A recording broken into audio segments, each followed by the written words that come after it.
বাইরে প্রায় 8-9 degree centigrade temperature. সকালবেলা 7:15-20 বাজে। এই সময় আমরা কুম্ভ মেলাতে যাচ্ছি স্নান করার জন্য। আমাদের সেই সায়নদা তো ঠান্ডা ফান্ডা লাগে না।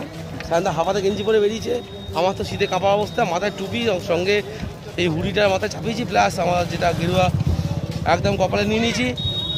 এবারে শোনা যাচ্ছে অনেক কিছু, মৌনী অমাবস্যা, পুণ্য স্নান, তীর্থ স্নানের জন্য আমরা যাচ্ছি, বলা ভালো অমৃত স্নানের জন্য আমরা যাচ্ছি। তো আমাদের সঙ্গে আরও অনেকে আছেন, যারা বেলঘরিয়া থেকে এসছেন। একটা হাই হ্যালো করো। এই যে আমাদের কাকা আছেন। হর হর মহাদেব, হর হর মহাদেব, হর হর মহাদেব।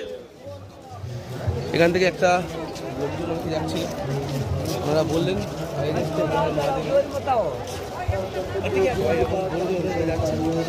এরা সবাই স্নান করে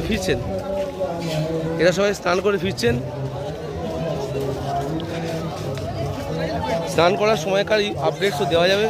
এই সমস্ত কটা ভিডিও একসঙ্গে পাওয়া যাচ্ছে, কারণ এখানে নেটের অবস্থা খুব খারাপ, যে কারণে কোনো কিছু আপলোড করা যাচ্ছে না।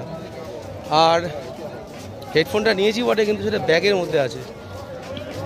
ধুলোর জন্য মাস্ক পরেছি যাতে সব ঠিকঠাক থাকে। এই অবধি থাকুক, পরে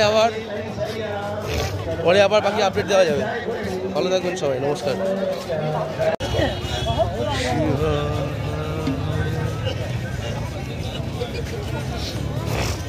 আমরা যাচ্ছি স্নান করার উদ্দেশ্যে, এবং ওদিক থেকে আসছেন যারা স্নান করে এলেন তারা। গতকাল সন্ধ্যে 7:35-এর পর থেকে মৌনী অমাবস্যা লেগে গেছিলো, অর্থাৎ তিথি শুরু হয়ে গেছিলো, এবং এখানে অ্যানাউন্সমেন্ট করা হচ্ছিল যে যারা যারা অমৃত স্নান করতে চাইবেন তারা অমৃত স্নানের জন্য চলে যান, এবং স্নান হয়ে গেলে নিজ নিজ গন্তব্যে ফিরে যান, যাতে ভিড় কমানো যায়। এখনও পর্যন্ত খবরের কি খবর আমরা জানি না, তার কারণ এখানে নেটের ভীষণ সমস্যা, ফোনই ঠিকঠাক করে লাগছে না, তো নেট কি লাগবে। কিন্তু এখানে একটা অদ্ভুত ধরনের পরিবেশ তৈরি হয়ে গেছে। যখনই কেউ উল্টো দিক থেকে আসছেন, কেউ না কেউ নাড়া দিচ্ছেন জয় শ্রীরাম, কেউ না কেউ বলছেন হর হর মহাদেব, আর প্রত্যেকে ওই সময় ওই মুহূর্তে ওই জায়গায় উপস্থিত প্রত্যেকটা জন সনাতন সংস্কৃতির জয়ধ্বজ তুলে ধরার জন্য জয় শ্রীরাম রিপ্লাই দিচ্ছেন, জয় শ্রীরাম, হর হর মহাদেবের রিপ্লাই দিচ্ছেন, হর হর মহাদেব। অসাধারণ একটা অনুভূতি। সর্ববর্গের লোকজন এখানে রয়েছেন, যারা বলেন যে হিন্দু মানে ডিভাইডেশন, বর্ণের মাধ্যমে, জাতের মাধ্যমে ডিভিশন। এবার এই ভিড় থেকে বলুন, কে মধ্যে কে ব্রাহ্মণ আছে, কে ক্ষত্রিয় আছে, কে বৈশ্য আছে, কে শূদ্র আছে, কার সঙ্গে অস্পৃশ্যতার ব্যাপার আছে, কার সঙ্গে কী আছে। সনাতন ধর্মের এই জয় জয়কার একটা অদ্ভুত বিষয়, একটা অদ্ভুত মহামিলন, যে মহামিলন সমস্ত নেতিবাচক চিন্তাভাবনার মুখে কোষে থাপ্পড় মেরেছে, এবং যার ফল আজকের এই মহাকুম্ভ এবং আজকের এই মৌনী অমাবস্যার পুণ্যস্থান, এবং তার সঙ্গে সঙ্গে এই গত 48 দিন ধরে যে মহাকুম্ভ হবে তার সমস্ত চিন্তাভাবনাকে ধূলিসাৎ করে দিয়েছে। লিবারেল যারা লোকজন, যারা সমস্ত কিছুর ওপরে নিজের ধর্মকে না রেখে সমস্ত কিছুর ওপরে নিজেদের মানে অযৌক্তিক চিন্তাকে রাখেন। দেখুন সামনের ক্রসিং, সেক্টর 18 এখানে শেষ হয়ে যাচ্ছে, সামনে মুক্তি মার্গ, এবং আমাদের যেতে হবে সামনের দিকে। আমরা একটা এরকম পুল ক্রস করলাম, করে আমরা এগিয়ে চলেছি। সবার ক্ষেত্রেই কিন্তু একটাই বিষয়, যে মহাকুম্ভ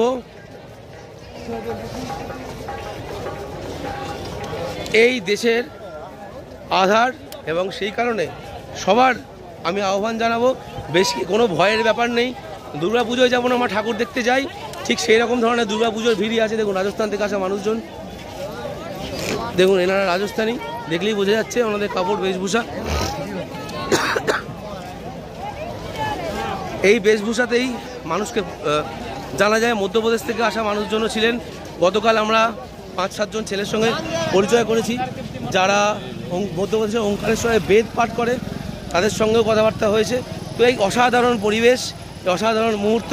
দেখুন এনাদের হাতে যে পতাকা রয়েছে দেখতে পাচ্ছেন, এই পতাকা দিয়ে বোঝা যায় যে কে কোন টিমে রয়েছে।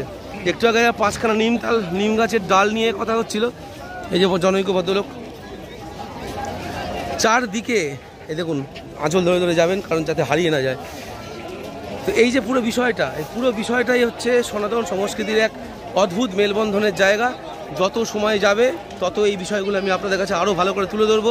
আজকের সেই দিন অমৃত স্নানের দিন, যেটা সবথেকে বেশি অমৃততম স্নান, যেটা সবথেকে বলা ভালো যে যতগুলো ডেট আছে তার মধ্যে 29শে জানুয়ারিটাই সব থেকে বেস্ট, এবং এটার জন্য সায়নদার অবশ্যই ধন্যবাদ প্রাপ্ত ব্যক্তিগতভাবে, কারণ উনি আমাকে ইনসিস্ট করেছিলেন যে যা হবে মৌনী অমাবস্যার দিনকে স্নান করতে যাবো। তো দেখা যাক আমরা কতটা এগোতে পারি। অনেক রকমের খবর, উড়ো খবর, ভালো খবর আসছে, সে যা আসছে আমরা নিজেরা চাক্ষুষ করব এবং গিয়ে অবশ্যই অমৃত স্নানে নিজেদের অবগাহন করব এবং পুণ্য অর্জন করব। সবাই ভালো থাকবেন, আপাতত এইটুকুনি থাকুক, আরও আপডেটস দেবো। যত আমরা সঙ্গমের কাছাকাছি যাচ্ছি তত আমাদের ভিড় বাড়ছে। এটা দুর্গাপুজোর অষ্টমী ভিড়ের মতনই লাগছে, এর বেশি কিছু লাগছে না। যারা ভয় পাচ্ছিলেন তাদের জন্য এই বারবারই আমি একই কথা বলছি, কারণ মহাকুম্ভ একটা মহাসমাবেশ, এবং এই মহাসমাবেশে শুরু যেমন করে হোক না কেন আমাদের সবার এই মহাসমাবেশে যুক্ত হওয়া দরকার। যত সময় যাবে তত আস্তে আস্তে ভিড় বাড়বে। যাদের হাতে পতাকা দেখছেন এনারা অ্যাকচুয়ালি এক একটা গ্রুপ, যাতে নিজেরা হারিয়ে না যান সেই জন্য এরকম পতাকা নিয়ে ঘুরে বেড়াচ্ছেন, যাতে তাদের নিজেদের সাথী যারা আছেন তারা তাদের সহজে চিনে ফেলতে পারে। ওই যে দূরে একটা সাদা রঙের পতাকা দেখা যাচ্ছে, দেখতে পাচ্ছেন কিনা বুঝতে পারবেন ভালো করে খেয়াল করলে। কিছুক্ষণ আগে অবধি ওনারা সবাই একসঙ্গে হাঁটছিলেন, এখান থেকে একজন একটু আগে পাশ দিয়ে হুড়মুড় করে গেলেন, হয়তো উনি ওই রকম পতাকা থেকে দূরে চলে গেছেন। এই যে ক্রসিংগুলো আসছে, এই ক্রসিংগুলোতেও কিন্তু সব থেকে বেশি এদিক ওদিক হয়ে যাওয়ার সম্ভাবনা বেশি। সঙ্গম ক্ষেত্রের দিকে আমরা আস্তে আস্তে এগিয়ে যাচ্ছি। যত এগিয়ে যাচ্ছি তত ভিড় বাড়ছে। আরও আপডেটস থাকবে, এই সমস্ত ছোটো ছোটো আপডেটসগুলো আপনাদের ক্ষেত্রে অনেক বেটার লাগবে আমার মনে হয়, কারণ এর থেকে বেশি উঁচু হাত করা যাবে না।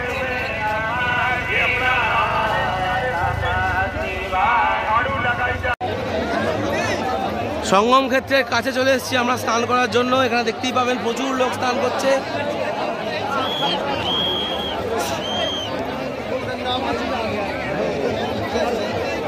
এত আস্তে জয় বললে হবে না।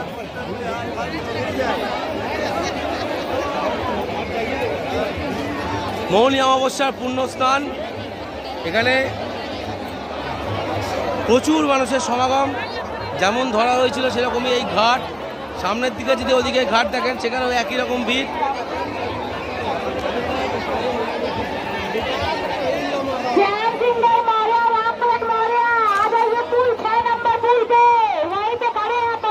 নিজেরা রেডি হয়ে নিতে হবে, এবার চান করার জন্য এগোতে হবে।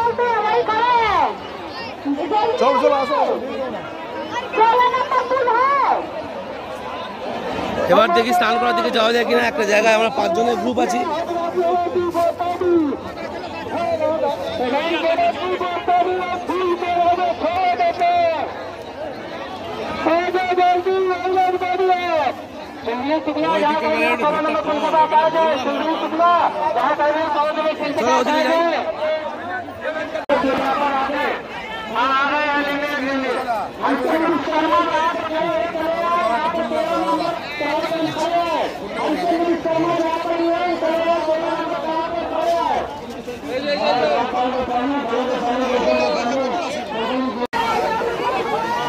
লক্ষ লক্ষ লোকের স্নান করার জায়গা।